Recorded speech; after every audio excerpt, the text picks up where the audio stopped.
ሰበር ዜና በመካከለኛው ምስራቅና ምስራቅ አውሮፓ በአንድ እንዲናወጡ ያደረጉ ሁለት እሳታማ ዓለም አቀፍ ክስተቶች አሁን በይፋ ተከስተዋል። ከኢራን ከፍተኛ የስልጣን ማማ በሚስጥር ወጣ የተባለው መረጃ እንደሚያመለክተው ፕሬዝዳንት መሱድ ፔዜሽያን በሀገሪቱ ወታደራዊ የጸጥታ ኃይል ወይም በኢስላማዊ አብዮታዊ ዘብ የጦር አዛዦች ሙሉ በሙሉ መገለላቸውን በመቃወም ይፋዊ የስልጣን መልቀቂያ ደብዳቤ ለአያቶላ ሙጅታባ ካሚኒ አስገብተዋል። ቴህራን ዜናውን የውጭ ኃይሎች የፈበረኩት የመረጃ ጦርነት ፕሮፓጋንዳ ነው ስትል በቁጣ ብታስተባብልም ከበስተጀርባ ያለው የስልጣን ሽኩቻ ግን ዓለምን እያነጋገረ ይገኛል። በሌላ በኩል የዩክሬን ሰማይ ሌሊቱን ሙሉ በእሳት ተናውጧል።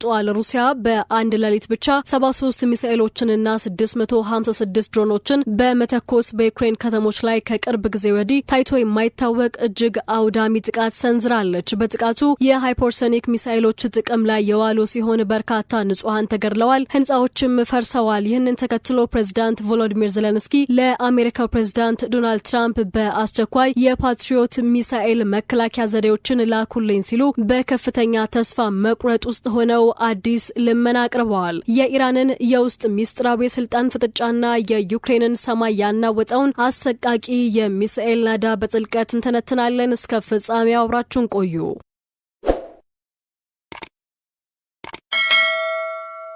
የመካከለኛው ምስራቅ የፖለቲካ ትኩሳት ይበልጥ ባገረሸበት በአሁኑ ወቅት ከኢራን ከፍተኛ የስልጣን ማማ የወጣው መረጃ የዓለም አቀፍ መገናኛ ብዙሃንን ትኩረት በከፍተኛ ደረጃ ስቧል። ለንደን መቀመጫነቱን ያደረገውና የኢራን ዲያስፖራ ጋዜጠኞች የሚሰሩበት በተደጋጋሚ የቴህራን መንግስት ዋና ተቃዋሚ ተደርጎ የሚወሰደው ኢራን ኢንተርናሽናል የተሰኘው ታዋቂ ሚዲያ የውስጥ ምንጮቹን ጠቅሶ እንደዘገበው የኢራኑ ፕሬዝዳንት መሱድ ፔዜሽያን ለሀገሪቱ የበላይ መሪ ለአያቶላ ሙጅታባ ካሚኒ ይፋዊ የስልጣን መልቀቂያ ደብዳቤ አስገብተዋል። እንደ ወሬው ምንጭ ዘገባ ከሆነ ፕሬዝዳንቱ ይህንን ያልተጠበቀና አስደንጋጭ ውሳኔ ለመወሰን የተገደዱበት ዋና ምክንያት የእሳቸው ሲቪል መንግስት በሀገሪቱ ወሳኝ ስልታዊና የጦርነት ውሳኔዎች ላይ ሙሉ በሙሉ ተጽዕኖ እንዳይኖረው መደረጉን በመቃወም ነው። በሀገሪቱ የተፈጠረውን የውሳኔ ሰጭነት ክፍተት በመጠቀም በኢስላማዊ አብዮታዊ ዘብ ጦር ውስጥ ያሉ ጠንካራ አቋም ያላቸው አዛዦች የመንግስቱን መዋቅር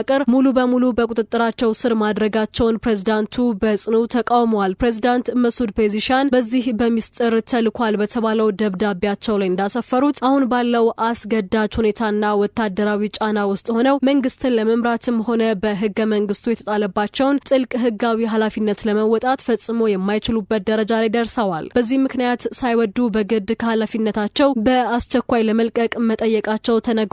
ይህ ዜና በኢራን ከፍተኛ ባለስልጣናትና በሃይማኖታዊ መሪዎቹ መካከል ከዚህ ቀደም ታይቶ የማይታወቅ ጥልቅ የውስጥ መከፋፈልና የስልጣን ሽኩቻ መኖሩን የሚያሳይ ግልጽ ማሳያ ተደርጎ በምዕራባውያን በአሜሪካው ፎክስ ኒውስና በክፉኛ ጠላቷ እስራኤል ጋዜጦች ዘንድ ሰፊ ሽፋን አግኝቶ የብዙዎችን ትኩረት ስቧል። በተለይም ይህ የስልጣን መልቀቂያ ወሬ በወጣበት ዕለት ፕሬዝዳንቱ በትዊተር ገጻቸው ላይ ሀገሪቱ ከባድ ፈተናዎች እየገጠሟት መሆኑንና ይህንን ወጣ ገባና ጠማማ መንገድ በህዝብ ንቃተ ህሊና ማለፍ እንደሚያስፈልግ መጻፋቸው ጥርጣሬውን ይበልጥ አጋግሎታል።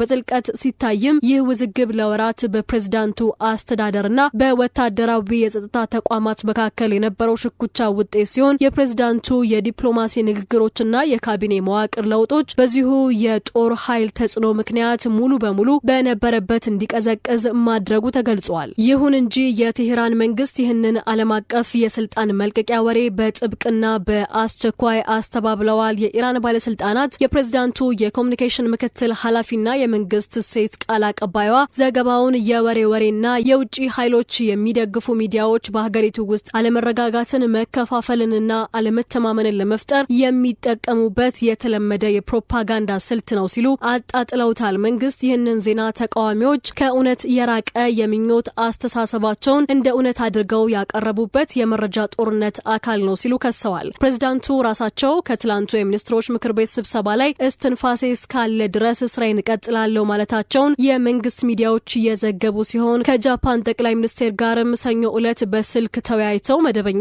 የሀገር መሪነት ስራቸውን ያከናወኑ መሆኑ በይፋ ተገልጿል። ይህ ክስተት በኢራን መንግስትና በወታደራዊ ተቋማት መካከል ያለው የስልጣን ገደብ ውጥረት መኖሩ እውነት ቢሆንም አሁን ላይ የወጣው የስልጣን መልቀቂያ ዜና ግን በመረጃው ጦርነት ውስጥ ተቃዋሚዎች የገዢውን አካል ድክመት ለማሳየት የፈበረኩት ስልት ነው በሚል የቴሄራን ከባድ ውድቅ ማድረጊያ ምላሽ አስተናግዷል። በሌላ በኩል በምስራቅ አውሮፓው የጦር ግንባር ሩሲያ በዩክሬን ላይ ከቅርብ ጊዜ ወዲህ ታይቶ የማይታወቅ እጅግ አውዳሚ ዘግናኝና መጠነ ሰፊ የአየር ጥቃት ሰንዝራለች። የዩክሬን አየር ኃይል ይፋ እንዳደረገው የቭላዲሚር ፑቲን ጦር በአንድ ሌሊት ብቻ 73 ሚሳኤሎችንና 656 ድሮኖችን ወደ ተለያዩ የዩክሬን ከተሞች ያስወረወረ ሲሆን ከነዚህም መካከል 8ቱ እጅግ አደገኛና ፈጣን የሆኑት ትሲርኮን ሃይፐርሶኒክ ሚሳኤሎች ናቸው። የዚህ ክፉኛ ጥቃት ዋና ኢላማ የነበሩት ዋና ከተማዋ ኬቭ፣ መካከለኛው የዲኒፕሮና የዛፖሮዥያ ከተሞች እንዲሁም በምስራቅ በኩል የሚገኙት የፖልታቫና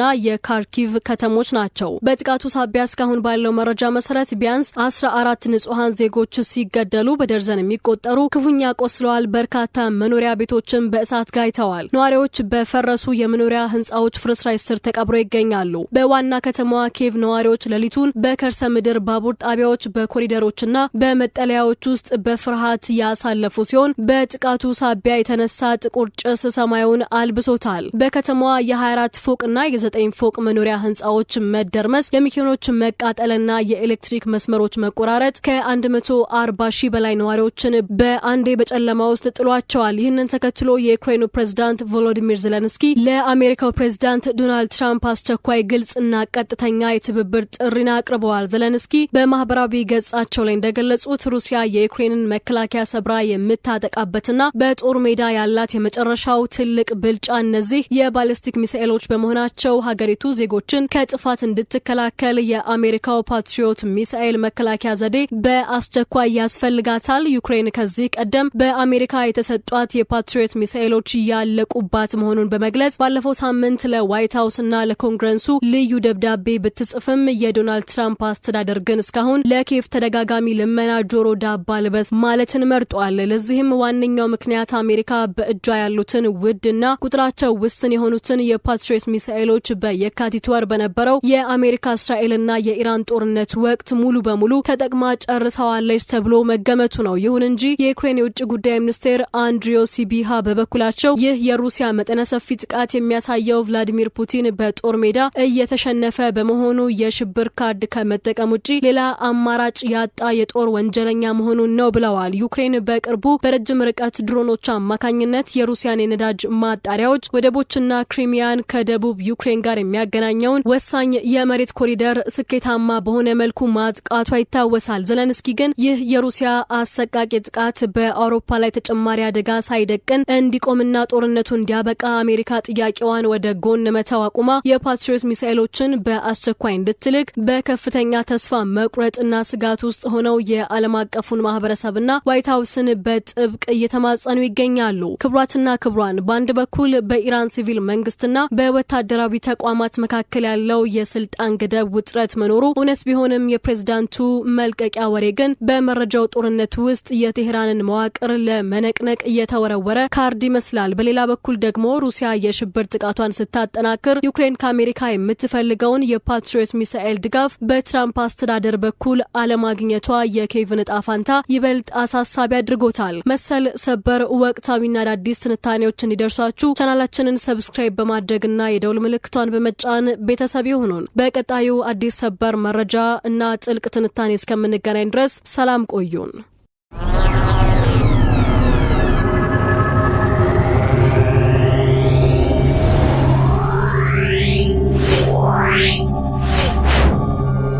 Yeah.